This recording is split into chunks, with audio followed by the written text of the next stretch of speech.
여러분 안녕하세요. 동글동글 동화나라입니다. 오늘도 동화 들으시면서 편안한 시간 되시기 바랍니다. 소보다 미련한 정승 아들.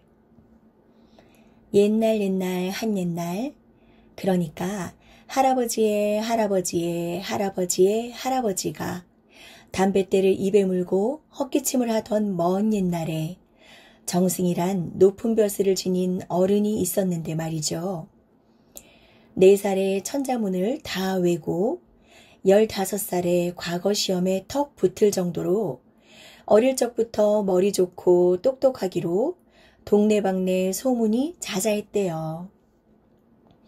정승에게는 혼인을 하고 10년 만에 얻은 귀한 아들이 하나 있었어요. 아이고, 귀한 우리 옥동자. 너도 이 아비처럼 높은 벼슬길에 올라야 한다. 어렵게 얻은 아들이라 정승은 기대가 더 컸답니다. 그런데 아들은 7살이 되도록 책 읽을 생각을 통 안 하지 뭐예요. 이런 큰일인걸. 이대로 두었다가는 벼슬은커녕 사람 구실도 못하겠어. 그래서 정승은 나라에서 글을 잘 가르치기로 소문난 훈장님에게 아들을 맡기기로 했지요. 우리 집안을 이어나갈 녀석입니다. 잘 부탁드리겠습니다. 정승은 고개를 숙여 훈장님에게 꾸벅 절을 했어요. 그런데 아들은 장독 뒤에 숨어서 딴짓만 하고 있는 거예요. 뭐 하고 있어? 어서 넙죽 엎드려 절하지 않고. 네? 네, 훈장님, 절 받으십시오. 쭈뼛거리던 아들은 그제야 걸어나와 인사를 드렸죠. 오냐, 이제부터 내가 널 가르칠 테니 내 말을 잘 들어야 한다. 그날부터 훈장님은 정승의 아들을 앉혀놓고 하루하루 글을 가르쳤어요. 그런데 어찌나 머리가 나쁜지 아무리 가르쳐도 소용이 없는 거예요. 자, 따라해라. 하늘천, 하늘천, 따지, 따지. 자, 이 글자가 뭐라고 했지? 글쎄요, 그게 하늘천인지 따지인지 가물가물한데요. 얘끼 이 녀석아, 100번을 읽고도 가물가물하단 말이냐. 하루가 지나고 이틀이 지나고 어느덧 3년이 흘렀어요. 하늘천 따지 거물현 누르황. 하늘천 따지 거물현 누르황. 자, 이제 말해보아라. 이게 하늘천이냐 따지냐? 그러니까 그게 뭐였더라? 뭐라고? 그렇게 외우고도 아직도 모르느냐? 네, 살다 너처럼 미련한 놈은 처음 본다. 소를 가르쳐도 너보다는 낫겠구나. 그런데 그만 그 말이 정승의 귀에 들어가고 말았지 뭐예요. 아버지, 우리 훈장님이 소를 가르쳐도 나보다는 나을 거래요. 그런데 그게 무슨 뜻이에요? 정승 아들은 맹한 얼굴로 콧구멍을 벌름벌름하며 물었어요. 그 말에 정승은 화가 머리끝까지 났지요. 뭐, 우리 아들이 소보다도 못하다고? 어디서 감히 그런 말을 내뱉는다는 말이냐? 여보아라, 어서 당장 그 몹쓸 훈장을 데려오너라. 정승은 고래고래 고함을 쳤답니다. 하인들은 우르르 몰려가 훈장님을 끌고 정승 앞에 대령했지요. 아니, 무슨 일이십니까? 제가 무슨 큰 죄라도 지었습니까? 정승은 불그락불그락해진 얼굴로 목소리를 높였어요. 그래, 내 아들이 소보다도 못하다고. 그 말을 네가 책임질 수 있느냐? 아니, 그 말은 하도 답답한 마음에 저도 모르게 그만 입에서 흘러나온 말입니다. 3년을 가르쳤는데도 아직 한 글자도 깨치지 못하였기에. 그래. 그럼 손은 3년만 가르치면 한 글자 이상 깨칠 수가 있다는 말이렸다. 아니옵니다. 그런 뜻이 아니라. 시끄럽다. 너는 당장 집으로 돌아가 3년 동안 소에게 글을 가르쳐라. 만일 3년 후에도 소가 내 아들보다 못할 때에는 내 목숨이 붙어있지 못할 것이다. 알겠느냐? 정승의 호통에 훈장님은 아무 말도 못하고 다리만 와들와들 떨었답니다. 집으로 돌아온 훈장님은 걱정이 태산 같았어요. 소에게 어찌 글을 가르친다는 말인가? 훈장님은 밥을 먹으면서도 걱정, 잠을 자면서도 걱정, 길을 걸으면서도 걱정을 하다가 땅이 꺼져라 한숨만 푹푹 내쉬었지요. 아무리 생각해봐도 소에게 글을 가르칠 자신은 없었거든요. 그러나 언제까지고 넋놓고 지낼 수만은 없었어요. 그래, 한번 해보는 거야. 어느 날 훈장님은 소매를 걷어올리고 소에게 다가갔지요. 음메. 소는 아무 영문도 모른 채 멀뚱멀뚱 주인만 바라보고 있었어요. 이제부터 내가 너에게 글을 가르치겠다. 영감, 정말 소에게 글을 가르치시려고요? 말도 안 돼요. 어떻게 소에게 글을 가르친다는 말씀이세요? 보다 못한 아내는 바닥에 털썩 주저앉아 버렸죠.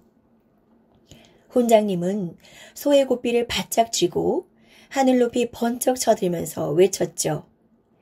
하늘천! 그러자 깜짝 놀랄만한 일이 벌어졌어요. 훈장님이 고삐를 번쩍 축혀 올리자 콧뚜레를 낀 소는 코가 아픈지 머리를 하늘로 번쩍 들어 올리지 뭐예요. 그래, 됐다. 바로 이거야. 훈장님의 머릿속에는 번뜩 좋은 생각이 떠올랐답니다. 자, 이번에는 따지를 가르쳐야겠구나. 신이 난 훈장님은 고삐를 아래로 힘껏 당기며 외쳤답니다. 따지. 그랬더니 이번에는 소가 머리를 땅으로 푹 숙이는 게 아니겠어요?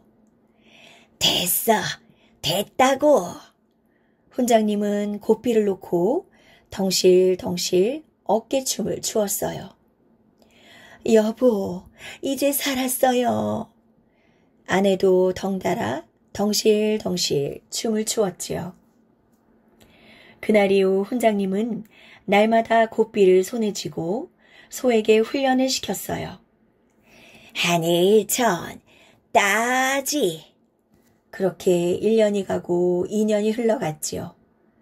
그러더니 3년이 될 즈음에는 고삐 없이 하늘천 따지만 듣고도 소가 알아서 머리를 올렸다 숙였다 하는 거예요. 드디어 약속한 날이 왔어요. 아침이 밝기가 무섭게 힘이 센 하인이 5명이나 몰려왔지요. 하인들은 잔뜩 일그러진 얼굴로 훈장님을 막무가내로 끌고 가려고 했어요. 어서 갑시다. 정승께서 기다리고 계십니다. 에헤, 누가 도망이라도 갈까봐 그러느냐. 내 발로 소를 끌고 찾아갈 것이니 먼저 돌아가 있거라. 자네 소문 들었나? 정승댁 아들보다 소가 더 낫다는 것을 오늘 보여야 한다는구먼. 안 그러면 훈장님이 큰 벌을 받게 된다는데. 그야 물론 들었지. 근데 설마 소가 글자를 하나라도 알기나 하겠어? 글쎄 말이야. 그런데 훈장님 얼굴 좀 보게. 걱정스러운 얼굴이 아닌데. 그러게 이미 다 포기하셔서 그런 게 아닐까? 수근수근 쑥덕쑥덕 구시렁구시렁 동네 사람들은 저마다 떠들어댔지요. 어느새 정승집 마당에는 구경 온 사람들로 북적북적 거렸어요. 정승은 대청에 떡하니 버티고 앉아 큰 소리로 말했죠. 자, 약속을 잊지는 않았겠지. 그동안 소에게 무슨 글자를 가르쳤느냐? 훈장님은 마당 한가운데에 소를 세우고는 멀찍이 떨어져 섰어요. 그러고는 큰 소리로 외쳤죠. 하늘천. 그러자 소가 그 말을 알아들었다는 듯이 하늘을 향해 머리를 치켜드는 거예요. 우와, 세상에 소가 하늘천자를 아나 봐. 사람들은 놀란 눈으로 뚫어지게 소만 쳐다보았어요. 곧이어 훈장님이 또 큰 소리로 외쳤죠. 따지. 이번에는 소가 땅을 향해 머리를 푹 숙이네요. 이럴 수가. 소가 따지도 않네. 훈장님은 앞으로 나와 정승에게 또박또박 말했어요. 어떻습니까? 도련님은 3년 동안 한 글자도 깨치지 못했는데 저희 집 소는 3년 동안 2글자나 깨쳤습니다.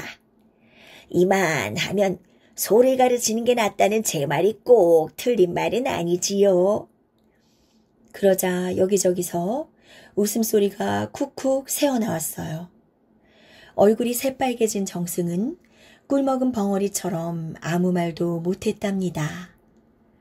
에헤, 전 이만 집으로 갑니다. 그러고는 훈장님은 소를 끌고 당당히 대문 밖으로 걸어 나갔답니다.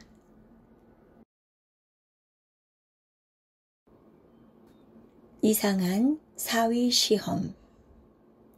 옛날에 장기를 밥 먹기보다 좋아하는 아주 별난 부자가 살았어요. 자기야, 난 몽군일세. 부잣집 사랑방에서는 장기 두는 소리가 그치지 않았어요. 그런데 그런 부자에게는 아주 고약한 버릇이 하나 있었지요. 무슨 일이든 장기와 연관을 짓는 거예요. 누가 돈을 빌리러 오면 장기를 두어서 나한테 이기면 빌려줌세. 또 스님이 시주를 받으러 오면 장기를 두어서 저를 이기면 시주를 듬뿍 하지요. 이럴 정도니 마을 사람들은 배씨인 그를 배장기라고 부를 수밖에요. 배장기에게는 딸이 하나 있었어요. 불면 꺼질까 쥐면 터질까 고이고이 기른 딸이었죠. 그런 딸이 어느새 시집갈 나이가 되었답니다. 딸은 얼굴도 예쁜 데다가 마음씨까지 착하다고 온 동네에 소문이 자자했어요. 그러니 마을 총각들이 배장기네 딸과 혼인하고 싶어 안달이 날 수밖에요. 하지만 배장기는 콧방귀만 킁킁 끼었어요. 글쎄 배장기가 내는 시험 문제를 풀고 장기까지 이겨야 딸을 주겠다는 거죠. 그래도 딸이 워낙 예쁘고 참하니 배장기네 집 앞에는 늘 총각들이 줄을 섰답니다. 문제가 어렵던가요? 막 시험을 보고 나오는 총각에게 순서를 기다리던 총각이 물었어요. 글쎄요. 손가락을 폈다 오므렸다 하는데 도무지 알 수가 있어야죠. 시험을 보러 들어갔던 총각들은 모두가 쩔쩔내며 나왔지요. 시를 잘 짓는 총각도 고개를 절레절레, 그림을 잘 그리는 총각도 머리를 극적극적하며 나왔어요. 말 잘하는 총각도 입맛만 쩝쩝 다셨고 아는 것이 많은 총각도 고개를 떨구더랍니다. 힘센 총각도 어깨를 축 늘어뜨리고 나왔다죠. 배장기 심술 때문에 딸만 시집도 못 가고 늙게 생겼군.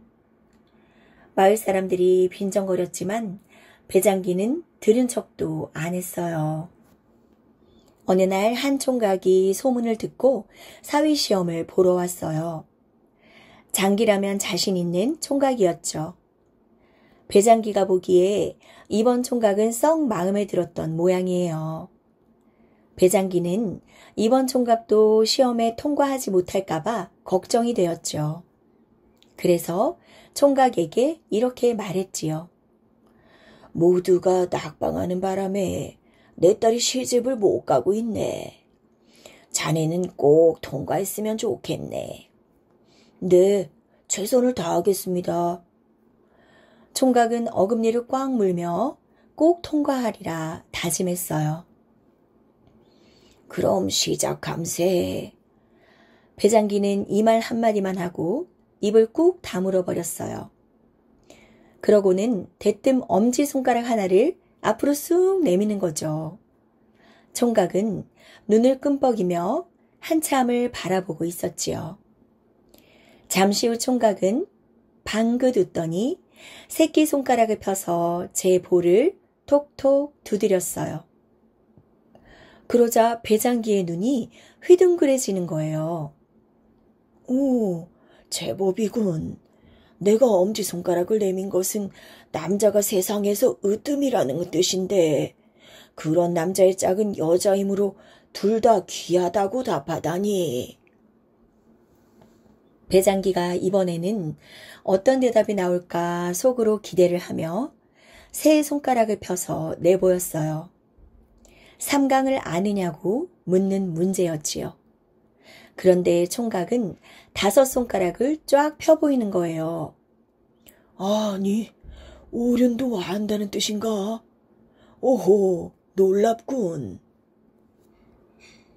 배장기는 총각의 지혜에 감탄하며 이제야 사윗감을 찾게 되는구나 싶어 잔뜩 기대를 했지요. 그러고는 두 손으로 손뼉을 짝 치며 마지막 문제를 냈어요.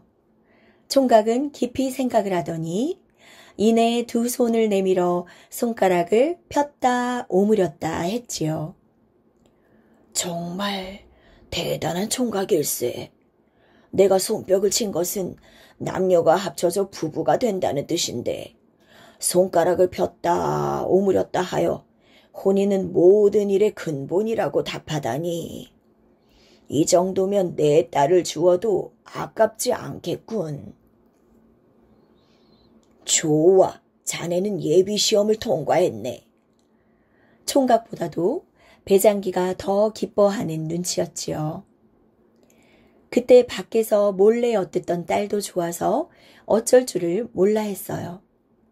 딸은 속마음을 누구한테 들킬까 금세 얼굴이 붉어지고 말았지요.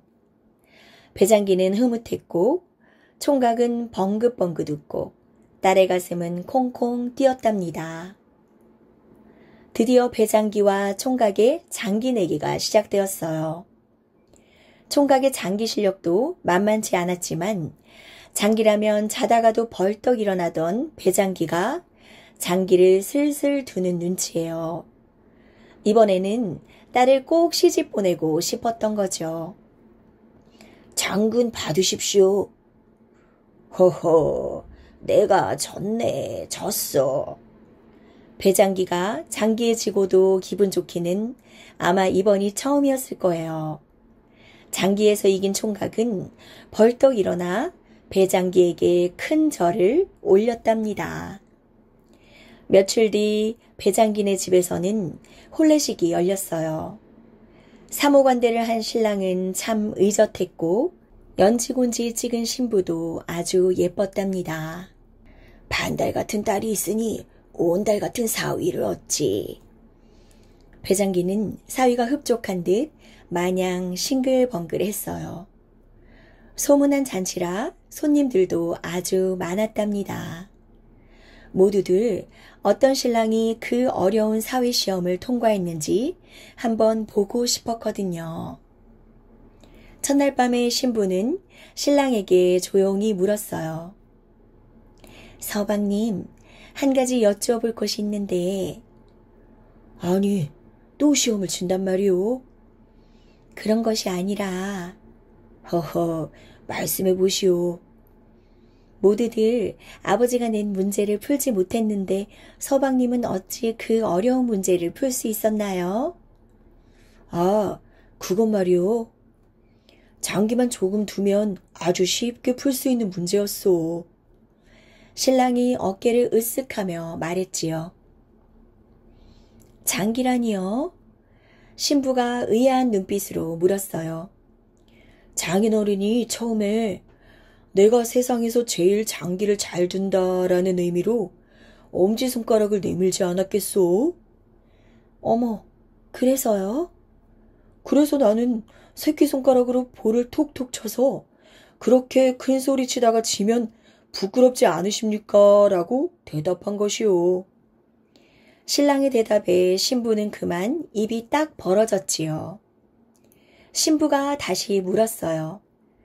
아버지가 세 손가락을 펴자 서방님은 5손가락을 폈다면서요? 그야 장인어른이 장기를 둘 때 세수 앞을 내다본다고 하시길래 나는 5수를 내다본다고 한 것이오. 그럼 손가락을 폈다 오므렸다 한 것은요? 장인어른이 장기 한 판 두자고 손뼉을 쫙 치시길래 장인어른 실력 정도야 손으로 주물러 주겠다고 큰 소리 친 것이었소. 신랑은 고지고대로 털어놓았죠. 신랑이 모두 엉뚱하게 답했다는 사실을 안 신부는 그만 큰 소리로 웃고 말았어요. 그제야 신랑은 무언가 잘못되었다는 것을 알았죠. 아니, 뭐라도 잘못되었소? 신랑이 묻자 신부는 배장기가 낸 문제를 조근조근 다시 설명해 주었답니다. 그러자 신랑은 너무 부끄러워 그만 쥐구멍에라도 숨고 싶었어요. 그 순간 신랑은 배장기가 모든 사실을 알게 될까봐 덜컥 겁이 났어요. 그럼 내가 엉터리로 문제를 풀었다고 장인어른께 말할 생각이요?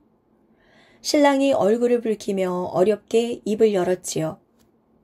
비록 엉터리로 문제를 풀기는 했지만 서방님의 재치도 매우 훌륭하다고 생각해요. 대신 조건이 하나 있어요. 그게 무엇이오? 신부가 내놓은 조건은 아주 뜻밖이었어요. 앞으로 아버지와 장기를 두지 마세요. 아니 그럼 장인어른이 날 그냥 두겠소? 신랑은 어리둥절할 수밖에 없었죠.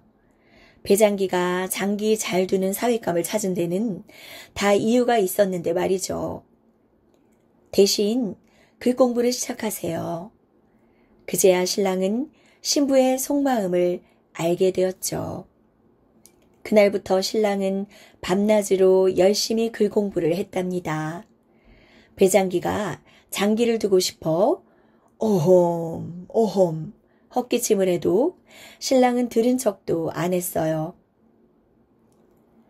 자네는 사위를 잘못 바꾼 그려. 사람들은 그런 배장기를 보며 놀렸죠. 그러나 배장기는 웃으며 이렇게 대답했답니다. 그러게, 난 사위를 잘못 얻었지. 대신 우리 딸은 신랑을 잘 만났지. 안 그런가?